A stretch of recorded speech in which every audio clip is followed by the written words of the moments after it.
Have you ever wondered why the classic holiday candy cane is technically just a red and white striped peppermint stick? Today we uncover the simple science behind these sweet treats. To understand the candy cane, we first need to look at its identity as a soft peppermint stick. Unlike hard candies, these are made from rolled sugar dough that creates a pliable texture perfect for bending into festive shapes.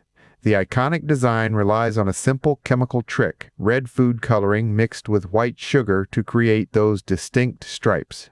This visual pattern helps us instantly recognize the flavor as refreshing mint.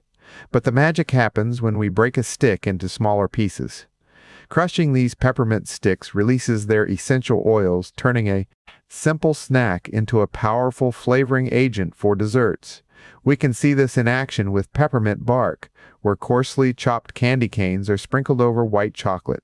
These crushed pieces provide a crunchy texture that contrasts beautifully with the smooth chocolate base. Even in ice cream recipes, we use these sticks to create festive flavors. By mixing peppermint extract with crushed candy canes, we transform a creamy vanilla base into a delicious holiday tradition. However, be careful storing them. If you put peppermint bark in the fridge, condensation forms on the surface, causing the sugar to dissolve and make the treat sticky instead of crisp. So next time you see a striped stick, remember it is a peppermint stick waiting to be used in your favorite recipes. Which holiday treat do you prefer? Let us know in the comments below.